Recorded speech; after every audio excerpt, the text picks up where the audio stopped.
अच्छा, जो आज का हमारा टॉपिक है जो हमने देखना है वो है हमारे पास सॉकेट प्रोग्रामिंग का टॉपिक। ठीक है कि सॉकेट प्रोग्रामिंग क्या होती है और हम इसको कैसे इम्प्लीमेंट करते हैं जावा के अंदर। तो अब सॉकेट प्रोग्रामिंग जब हम बात करें सॉकेट की तो हमारे पास माइंड में ये आना चाहिए कि ये connection between clients and server का होता है। ठीक है, मतलब कि जहाँ पे सॉकेट प्रोग्रामिंग आ जाती है ये कंफर्म बात है कि वहाँ पे सर्वर और क्लाइंट्स इंक्लूड लाजमी होंगे। ठीक है, तो सबसे पहले हम ये देखते हैं कि क्लाइंट जो होता है हमारे पास वो हम किस तरह बनाते हैं, किस तरह क्रिएट करते हैं। ठीक है, क्लाइंट की कोडिंग किस तरह की होती है, क्लाइंट को हम कैसे किसी सर्वर के साथ कनेक्ट कर सकते हैं। ठीक है, हम कैसे कोई ना कोई डाटा भेज सकते हैं सर्वर की तरफ। अब क्लाइंट क्या करता है, क्लाइंट हमारे पास सर्वर से रिक्वेस्ट करता है कि मुझे ये वाली चीज़ या ये वाला डाटा चाहिए। ठीक है, तो इसका मतलब है कि क्लाइंट रिक्वेस्ट करता है और सर्वर उस रिक्वेस्ट को रिस्पॉन्स बैक करता है।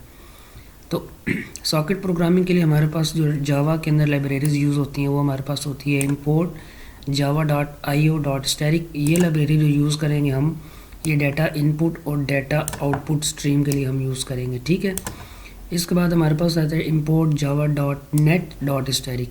अब ये जो .net की लाइब्रेरी है इसके अंदर हमारे पास सॉकेट्स पड़ी हुई हैं। ठीक है, सर्वर सॉकेट भी इसी के अंदर होती है हमारे पास, जो हम सर्वर क्रिएट करते हैं, जितने भी कनेक्शन बनाते हैं क्लाइंट्स और सर्वर के दरमियान, वो हमारे पास इस लाइब्रेरी के अंदर सारी क्लासेस पड़ी हुई होती हैं। अब हम देखते हैं कि हम क्लाइंट को कैसे क्रिएट करते हैं और कैसे किसी सर्वर की पोर्ट के साथ हम कनेक्ट करते हैं।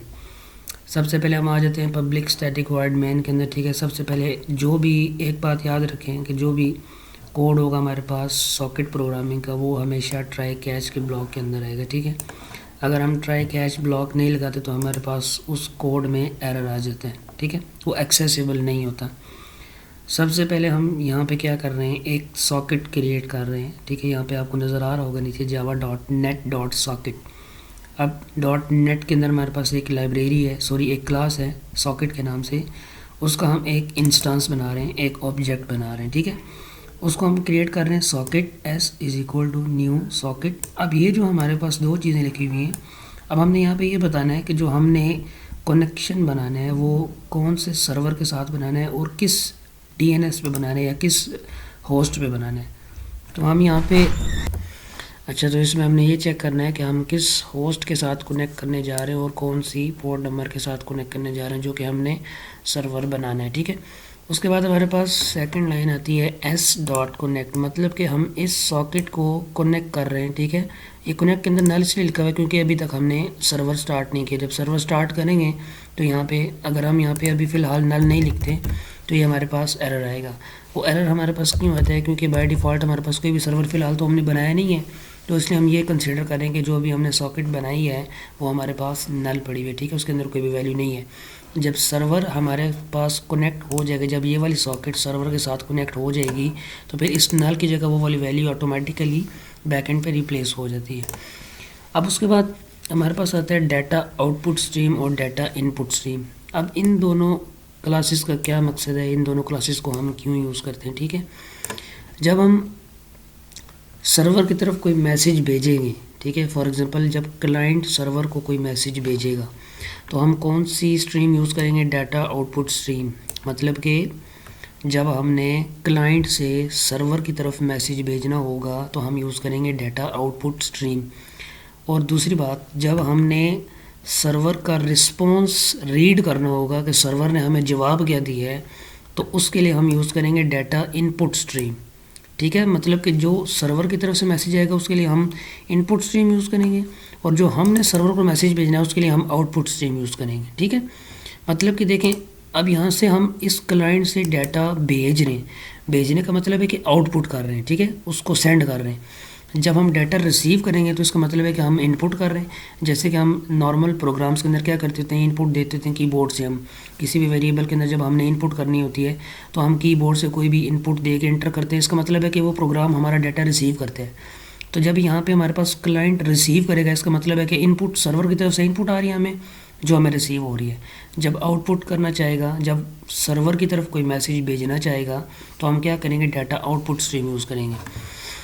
अब ये डाटा आउटपुट स्ट्रीम हमारे पास है क्या, ये java.io.data.output स्ट्रीम, ठीक है। ये आईओ के अंदर एक हमारे पास क्लास है जिसको हम यूज़ करते हैं सर्वर को कोई ना कोई मैसेज भेजने के लिए। अब ये जो लिखा हुआ है s.getOutput स्ट्रीम, अब यहाँ से हम क्या करेंगे, आउटपुट स्ट्रीम को गेट करेंगे, ठीक है। अब ये गेट आउटपुट स्ट्रीम क्या है हमारे पास, ये हमारे पास इस क्लास का एक फंक्शन है, डाटा आउटपुट स्ट्रीम क्लास का एक फंक्शन है जो हम इसके कंस्ट्रक्टर में हम पास कर रहे हैं, जिससे हम क्या करेंगे, जो सर्वर हमारी आउटपुट गेट करेगा वो इस फंक्शन के थ्रू गेट करेगा, s.getOutput स्ट्रीम। मतलब कि इस सॉकेट के अंदर ये एस क्या चीज़ है हमारे पास, जो हमने सॉकेट बनाई थी, मतलब कि इस सॉकेट के अंदर जो भी आउटपुट हम भेजेंगे वो सर्वर यहाँ से क्या कर लेगा, गेट कर लेगा, गेट आउटपुट स्ट्रीम, मतलब कि यहाँ से वो हमारी आउटपुट को उठा लेगा। अब हम जब कोई मैसेज क्लाइंट से सर्वर की तरफ भेजते हैं तो इस क्लास का जब हमने एक ऑब्जेक्ट बना दिया DOS, इस ऑब्जेक्ट के साथ हमारे पास इसके अंदर एक फंक्शन होता है, आउटपुट स्ट्रीम के अंदर हमारे पास फंक्शन है राइट UTF का। इसके अंदर वो डिफरेंट फंक्शंस हैं, अगर मैं आपको यहाँ पे दिखा दूँ तो DOS डॉट जब करेंगे तो हमारे पास ये आउटपुट स्ट्रीम के सारे फंक्शन आ जाएंगे, ठीक है। क्लोज का है, इक्वल्स का है, फ्लश का है, get class, hash code, notify, ठीक है। ये हमारे पास सारे किस चीज़ के फंक्शन हैं, आउटपुट स्ट्रीम के फंक्शन आ जाते हैं, ठीक है। तो अभी हमने यहाँ पे क्या करना है, एक स्ट्रिंग मैसेज भेजना है, किसको, सर्वर को भेजना है। तो उसके लिए हम क्या करेंगे, DOS डॉट राइट UTF। अब राइट UTF क्या करते हैं, हमारे पास एक स्ट्रिंग राइट करते हैं, स्ट्रिंग राइट करते हैं किस साइड पे, सर्वर वाली साइड पे जाके स्ट्रिंग राइट करते हैं। सर्वर को ये बताता है कि मैंने ये मैसेज भेजा है, इसको पढ़ो तुम, ठीक है। तो जब हम ये DOS डॉट राइट UTF कर देंगे, मतलब कि हमने सर्वर को एक मैसेज भेज दिए। अब हम ये देखना चाहते हैं कि सर्वर ने हमारे मैसेज का रिस्पॉन्स क्या किया है। उसके लिए हम क्या करेंगे, डाटा इनपुट स्ट्रीम की क्लास का एक ऑब्जेक्ट बनाएंगे, ठीक है। अब इसी तरह हमने क्या किया, s.getInput स्ट्रीम। अब इसके अंदर कौन सी स्ट्रीम आएगी हमारे पास, जो सर्वर हमें रिप्लाई बैक करेगा वो स्ट्रीम हमारे पास इस फंक्शन के थ्रू गेट हो जाएगी और इस DIS के अंदर जाके स्टोर हो जाएगी। तो हम क्या करेंगे, एक वेरिएबल बनाएंगे स्ट्रिंग सर्वर मैसेज के, मतलब कि सर्वर ने हमें क्या रिस्पॉन्स किया है, is equal to DIS dot read UTF। अब इस रीड UTF का क्या मतलब है कि जो सर्वर हमें रिस्पॉन्स करेगा उस रिस्पॉन्स को रीड करो, ठीक है। DIS डॉट रीड UTF, उस सर्वर के मैसेज को रीड करो जो उसने हमें भेजा है, और उस मैसेज को कहाँ पे स्टोर करवा दो, सर्वर मैसेज के अंदर स्टोर करवा दो। अब ये स्ट्रिंग के अंदर एक्सेस क्यों हो जाता है, क्योंकि ये जो हमारे पास रीड UTF का फंक्शन है ये भी हमारे पास एक स्ट्रिंग रीड करता है, और राइट UTF ये भी हमारे पास एक स्ट्रिंग भेजता है, ठीक है। और इसी तरह फिर जब हमारे पास यहाँ पे स्ट्रिंग आ रही है तो स्ट्रिंग को हमें किसी भी डाटा टाइप में कन्वर्ट करने की ज़रूरत नहीं है, डायरेक्टली हम उसको किसी स्ट्रिंग के अंदर स्टोर करवा सकते हैं। अब इस DIS डॉट रीड UTF में जो भी स्ट्रिंग आएगी सर्वर की तरफ से, जो भी हमें रिप्लाई बैक आएगा उसको हम सिंपली क्या कर रहे हैं, सर्वर के अंदर स्टोर करवा रहे हैं, ठीक है, सर्वर मैसेज के अंदर। सिंपली फिर हम क्या करेंगे, उस मैसेज को यहाँ पे प्रिंट करवा देंगे, system.out.println सर्वर मैसेज। यहाँ पे हम क्या करेंगे, सर्वर मैसेज प्रिंट करवा दिया। उसके बाद जब हमारा प्रोग्राम कंप्लीट हो जाएगा, जब हमने अपनी फंक्शनैलिटी परफॉर्म कर दी है, उसके बाद हमने क्या करना है, इस सॉकेट को क्लोज़ कर देना है, जो सॉकेट हमने बनाई थी ना सर्वर के साथ कनेक्ट करने के लिए। अब यहाँ पे हमारे पास क्लाइंट का काम पूरा हो जाता है, तो फिर हम क्या कर रहे हैं, उस सॉकेट को क्लोज़ कर रहे हैं, अपने उस कनेक्शन को टर्मिनेट कर रहे हैं जो हमने बनाया था सर्वर के साथ कनेक्ट करने के लिए। तो ये था हमारे पास क्लाइंट का कोड, जिसमें सिंपली हम क्या कर रहे हैं, एक मैसेज भेजने सर्वर को, हाउ आर यू। हम ये देखना चाहते हैं कि सर्वर हमें क्या रिस्पॉन्स करेगा, ठीक है। तो अब हम जाते हैं सर्वर के कोड पे। सर्वर का कोड हमारे पास ये लिखा हुआ है, ठीक है। तो इसमें हम सबसे पहले देख लेते हैं कि सर्वर कैसे क्रिएट करते हैं। वही दो लाइब्रेरीज यूज़ होंगी हमारे पास, IO.static वाली और net.static, ठीक है, java.net। तो सर्वर बनाने के लिए सबसे पहले हम यहाँ पे वैसे एक लाइन लिख रहे हैं कि system.out.println स्टार्टिंग सर्वर, मतलब कि हम अपने सर्वर को क्या कर रहे हैं, स्टार्ट कर रहे हैं, ठीक है। उसके बाद हम यहाँ पे एक सर्वर क्रिएट करते हैं। जब हमने सर्वर क्रिएट करना होगा तो हम क्या करेंगे, सर्वर सॉकेट, ये हमारे पास क्लास है जो कि क्या क्रिएट करती है, हमारे पास एक सर्वर बनाती है। Server socket SS is equal to new server socket. यहाँ पे हम ये पोर्ट नंबर देते हैं जो हम अपने सर्वर को असाइन करना चाहते हैं, मतलब कि जो हमारा सर्वर होगा उसकी जो पोर्ट होगी वो कौन सी होगी, 8790। अब हमने क्लाइंट पे कौन सी पोर्ट नंबर लिखी हुई थी, 4221। यहाँ पे हम क्या लिखेंगे, 8790 लिखेंगे। हमने क्या करना है, इस क्लाइंट को इस सर्वर के साथ हमने कनेक्ट करवाना है 8790 के साथ। उसके बाद हम क्या लिख रहे हैं, system dot out dot print L server is listening, मतलब कि हम क्या बता रहे हैं कि सर्वर इज़ लिसनिंग, मतलब कि सर्वर लिसनिंग मोड में है। उसके बाद हम यहाँ पे एक सॉकेट बनाएंगे s is equal to S S dot accept. अब ये एक्सेप्ट का फंक्शन हमारे पास क्या करेगा, जब वहाँ पे हमने क्लाइंट साइड से रिक्वेस्ट की थी s डॉट कनेक्ट की, ठीक है, तो हम क्या कर रहे हैं, सर्वर साइड पे उस रिक्वेस्ट को एक्सेप्ट करेंगे। उसने कनेक्शन रिक्वेस्ट की s डॉट कनेक्ट के नाम से, यहाँ पे हम क्या कर रहे हैं, उस s को जो यहाँ पे s आ रही है उसको हम क्या कर रहे हैं, एस एस डॉट एक्सेप्ट, मतलब कि उस सॉकेट को हम यहाँ पे एक्सेप्ट कर रहे हैं। अभी एक्सेप्ट किस बेस पे होगी, अगर वो मैच हो जाती हैं दोनों पोर्ट नंबर, क्लाइंट के अंदर जो पोर्ट नंबर लिखी हुई है और सर्वर के अंदर जो पोर्ट नंबर लिखा हुआ है, अगर वो दोनों हमारे पास मैच कर जाते हैं तो इसका मतलब है कि वो हमारे पास सॉकेट क्या हो जाएगी, एक्सेप्ट हो जाएगी और सर्वर के साथ कनेक्शन इस्टेब्लिश हो जाएगा क्लाइंट का। उसके बाद फिर हमने लिख दिया है कि system dot out dot print connected to IP. हम यहाँ पे ये बता रहे हैं कि हम कौन सी आईपी के साथ कनेक्ट होंगे। अब यहाँ पे आईपी से मुराद ये है कि इस पोर्ट नंबर के साथ हम कनेक्ट होंगे। उसके साथ हम कनकैट कर रहे हैं s dot get I net address dot to string. अब ये एक फंक्शन है हमारे पास सॉकेट क्लास के अंदर जो हमें क्या करता है, उस सॉकेट का एड्रेस रिटर्न करता है, ठीक है। एस के साथ कॉल कर रहे हैं ना, एस क्या है हमारे पास यहाँ पे सॉकेट है, तो आगे फंक्शन का नेम क्या है, get I net address dot to string, मतलब कि उसको हम स्ट्रिंग में पास करके जो है ना डिस्प्ले करवा रहे हैं, क्योंकि सिस्टम डॉट आउट लगाई हुई है ना, तो मतलब कि हमने उसको कंसोल के ऊपर शो करवाना है। तो ये जो फंक्शन है ना गेट आई नेट एड्रेस, इससे हम क्या कर दें, उस सॉकेट का एड्रेस गेट करते हैं। उसके बाद देखें, जब हमने क्लाइंट से कोई मैसेज भेजना था तो इसमें फंक्शनैलिटी कुछ इस तरह की है कि देखें, क्लाइंट पहले हमारे पास मैसेज भेजता है, ठीक है, क्लाइंट पहले हमारे पास मैसेज भेजता है सर्वर की तरफ। उसके बाद सर्वर क्या करेगा, सबसे पहले उस मैसेज को रीड करेगा। रीड करने के बाद उसके बाद वो उसको रिप्लाई करेगा कि जो क्लाइंट ने मुझे मैसेज भेजा है मैं उसका रिप्लाई क्या करूं। अब फंक्शनैलिटी कुछ इस तरह की है, यहाँ पे ये बात समझने वाली है कि क्लाइंट पहले मैसेज भेजेगा, सर्वर पहले मैसेज रीड करेगा, फिर सर्वर अपना रिप्लाई उसको भेजेगा, फिर क्लाइंट सर्वर का मैसेज रीड करेगा, ठीक है। तो अब यहाँ पे हमने क्या करना है, सबसे पहले क्लाइंट का मैसेज रीड करना है। तो मैंने आपको बताया था कि मैसेज रीड करने के लिए जो हमारे पास इनपुट स्ट्रीम यूज़ होती है वो कौन सी है, डाटा इनपुट स्ट्रीम। यहाँ पे हम डाटा इनपुट स्ट्रीम बनाएंगे, ठीक है, उसका ऑब्जेक्ट बना दिया। हमने क्या किया, स्ट्रिंग क्लाइंट मैसेज, यहाँ पे हम बता रहे हैं कि जो क्लाइंट ने मैसेज भेजा है उसको क्या करो, dis.read उस मैसेज को रीड करो और किसके अंदर स्टोर करवा दो, क्लाइंट मैसेज के अंदर स्टोर करवा दो, जो कि हमारे पास एक स्ट्रिंग वेरिएबल है। उसके बाद सिंपली हम क्या कर रहे हैं, system dot out dot print L N, यहाँ पर हम बता रहे हैं client says plus client message. अब इस क्लाइंट मैसेज के अंदर हमारे पास क्या आ जाएगा, जो क्लाइंट ने हमें मैसेज भेजा होगा। उसके बाद हम क्या कर रहे हैं, हमने अब इसका रिप्लाई करना है, मतलब कि जो क्लाइंट ने हमें बोला है उसके बाद हम उसको रिप्लाई देंगे कि हाँ जी आपने जो रिक्वेस्ट की थी उसका रिप्लाई ये है, या उसका आपके पास रिटर्न बैक आंसर कौन सा है, ये वाला।